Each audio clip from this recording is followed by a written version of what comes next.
অনশনের ৪০ ঘণ্টা পেরোলেও আসেনি বিশ্ববিদ্যালয়ের ঘোষণা, কর্মসূচিতে অনড় তিতুমিরের শিক্ষার্থীরা। রংপুরে ছাত্র হত্যা মামলায় সাবেক সমাজ কল্যাণ মন্ত্রী নুরুজ্জামান ৫ দিনের রিমান্ডে। সাবেক এমপি পটনের সার কেলেঙ্কারি, কৃত্রিম সংকট তৈরি করে হাজার কোটি টাকা লোপাট।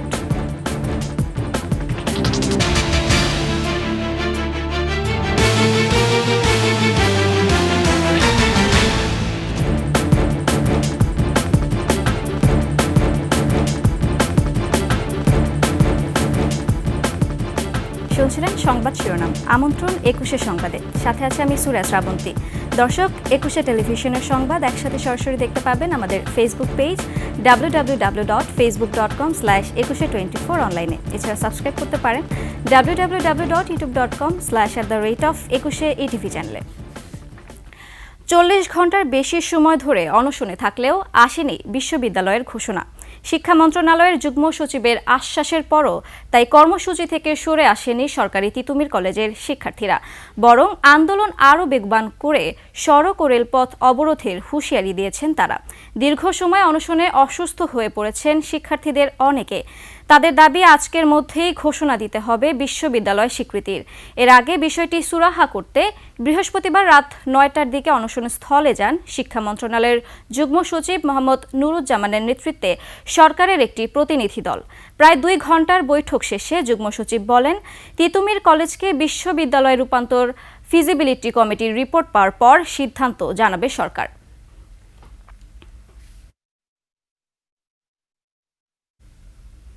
এই মুহূর্তে তিতুমির কলেজের সামনে আছেন সহকর্মী তরিকুল ইসলাম। সরাসরি চলে যাচ্ছি তার কাছে।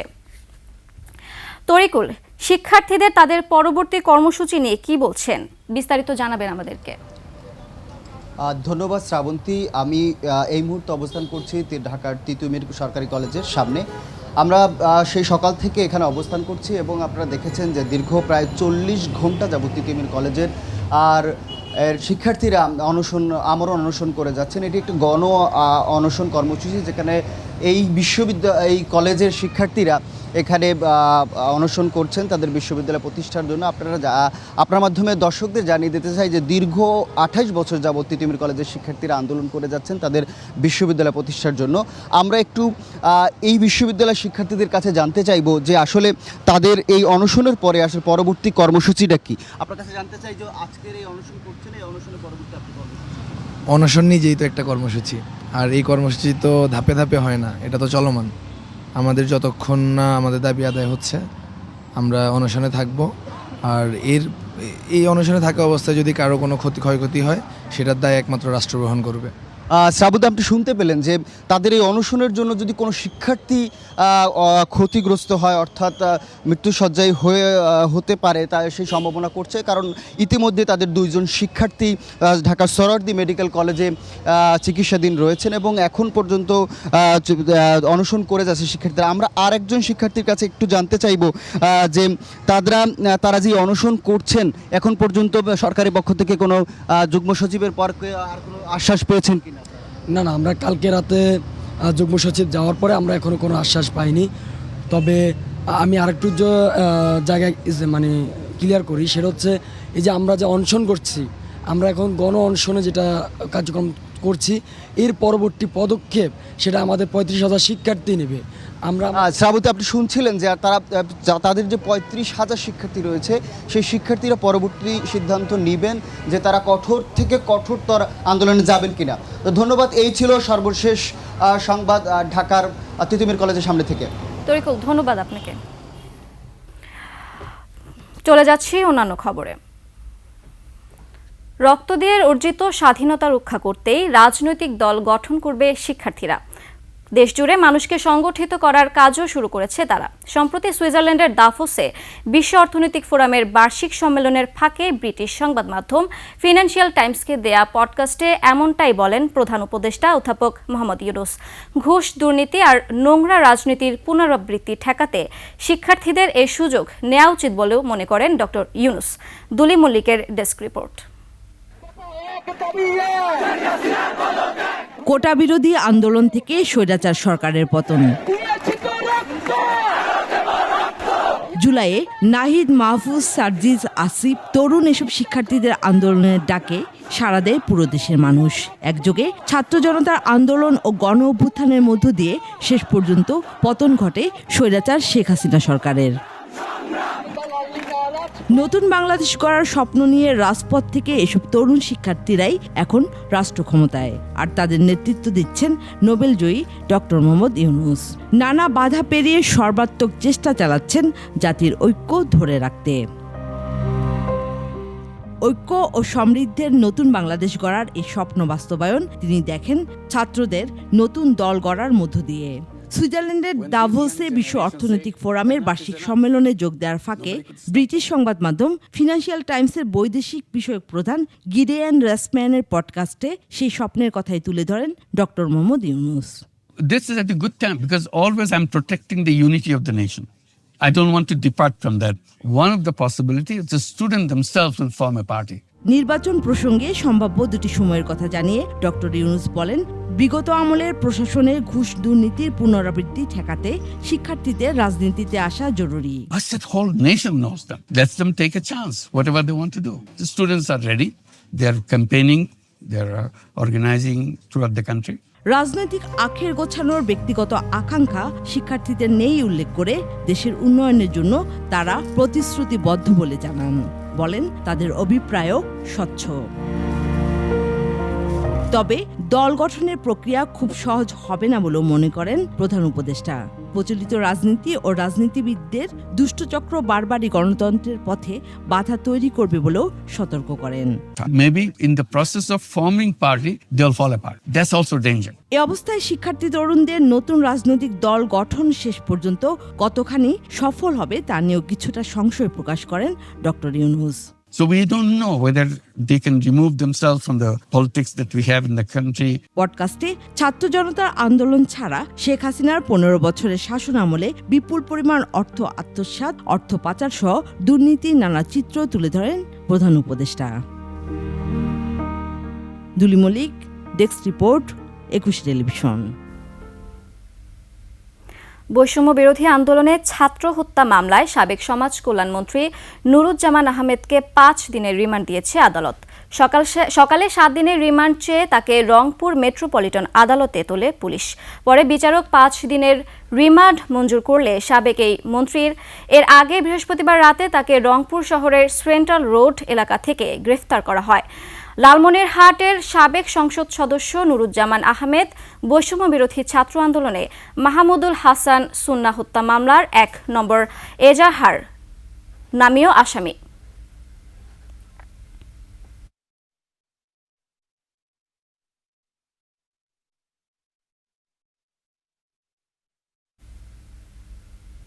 হাসিনার আমলে দুর্নীতিতে বেপরোয়া ছিলেন নরসিংদী 2 আসনের সাবেক সংসদ সদস্য পলাশ। উপজেলা আওয়ামী লীগের সিনিয়র সহসভাপতি কামরুল আশরাফ খান পটন করেছেন সরকারি সার লুটপাট, কৃত্রিম সংকট তৈরি করে হাতিয়ে নিয়েছে হাজার কোটি টাকা। ঢাকা ও নরসিংদীতে গড়েছেন সাম্রাজ্য। মাখন দাসের তথ্যচিত্রে আরও জানাচ্ছেন ইউসুফ হাসান নাইম।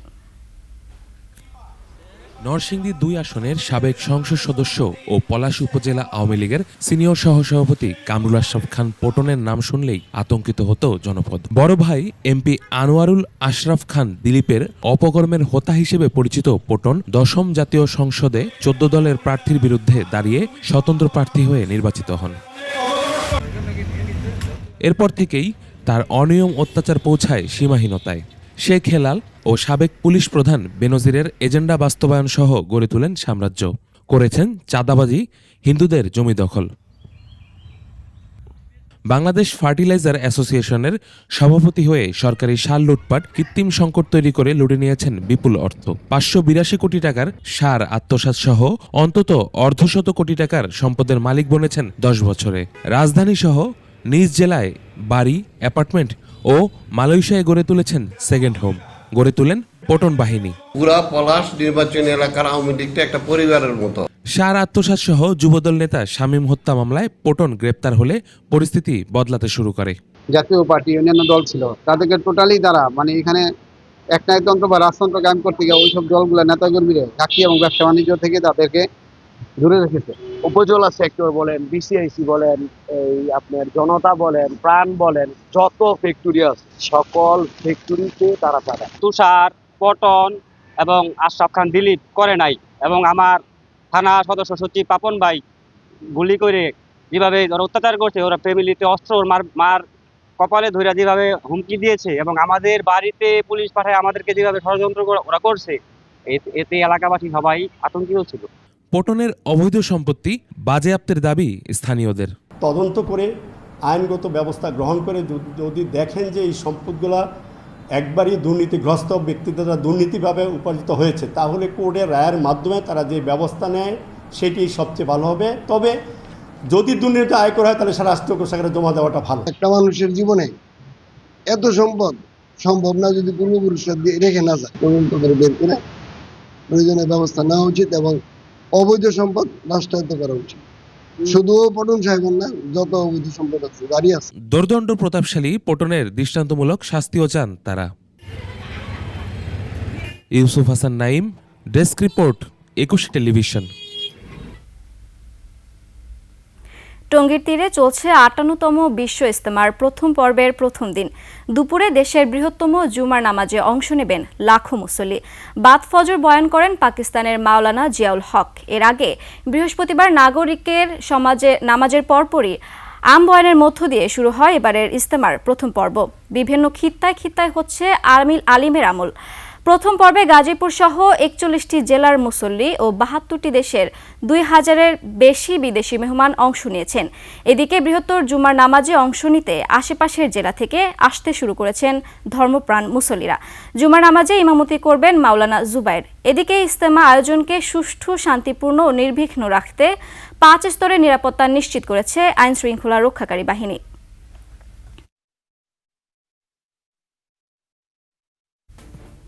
ঢাকা আন্তর্জাতিক বাণিজ্য মেলার পর্দা নামছে আজ। মাসব্যাপী মেলার শেষ দিনের খবর জানতে সরাসরি চলে যাচ্ছি সহকর্মী মফিউর রহমানের কাছে। মফিউর, মেলার শেষ দিন, সাপ্তাহিক ছুটির দিনও আজ, কেমন সমাগম দেখছেন? ক্রেতা বিক্রেতারা কি বলছেন, বিস্তারিত জানাবেন আমাদেরকে। ধন্যবাদ শ্রাবন্তী। আজকে আপনি যেটি বলছিলেন যে বাণিজ্য মেলার আজকে শেষ দিন, 29তম এইবার মেলা যেটি হচ্ছে, এটি ঢাকা 29তম আন্তর্জাতিক বাণিজ্য মেলা। আজকে শেষ দিন হয় সকাল থেকে আমরা এখানে ক্রেতা দর্শনার্থী সমাগম দেখতে পাচ্ছি। আমি আপনাকে যদি একটু দেখানোর চেষ্টা করি, এখান থেকে আপনি দেখতে পাচ্ছেন যে এইটি হচ্ছে ঢোকার মূল গেটটি। এখান থেকে সকাল থেকেই মানুষজনের সমাগমে প্রচুর মানুষজন আসছেন।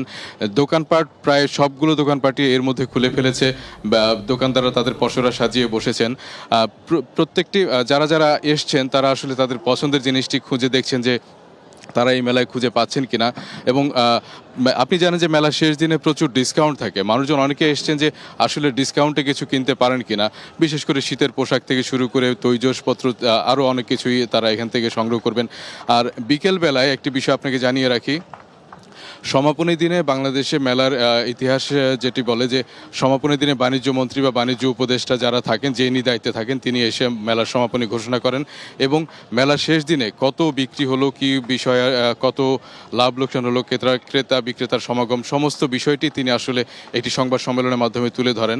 আজকেও সেটি হবে বলে আমরা মনে করছি। বাণিজ্য উপদেষ্টা শেখ বশিরউদ্দিন যিনি আছেন, তিনি আজকে বিকেলে এসে আমাদেরকে সেটি জানাবেন বলে আমরা জানতে পেরেছি। এখানে মেলায় আসলে আজকে এই এখন শুরুর সময়টা এখনই আসলে ক্রেতারা যেটি দাবি করেছিলেন যে এখনও বলছেন তারা যে মেলা যদি আরও 2-1 দিন বাড়িয়ে দেওয়া যায় তাহলে তাদের বিক্রি আর একটু বেশি হয়, বিক্রেতা যেটি বলছিলেন। আর ক্রেতারা বলছিলেন তাদের কিনতেও কিছুটা সুবিধা হয়, যেহেতু সামনে আজকে শুক্রবার, কালকে শনিবার, শনিবারের ছুটির দিন হওয়াতে তারা আরও কিছু বেশি জিনিসপত্র কিনতে পারবেন এবং কিছু বেশি ক্রেতা এখানে আসতে পারবে। তো আমার কাছে বাণিজ্য মেলা থেকে এখানে এই ছিল সর্বশেষ তথ্য। মফিউর, ধন্যবাদ আপনাকে। বাণিজ্য মেলা থেকে সরাসরি যুক্ত ছিলেন আমাদের প্রতিনিধি মফিউর, জানাচ্ছিলেন মেলার শেষ দিনের খবর। শেষ করছে 21 সংবাদ। যাবার আগে সংবাদ শিরোনামগুলো আরও একবার।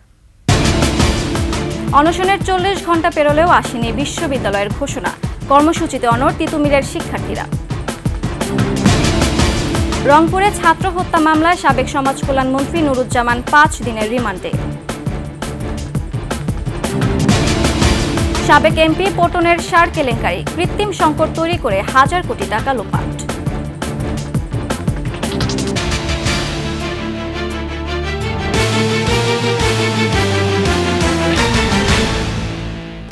সর্বশেষ সংবাদ জানতে ডায়াল করুন 2021 নম্বরে আর ভিজিট করুন 21-tv.com ওয়েবসাইটে। ফেসবুকে ভিজিট করতে পারেন www.facebook.com/2124 অনলাইনে। এছাড়া সাবস্ক্রাইব করতে পারেন www.youtube.com/@21etv চ্যানেলে।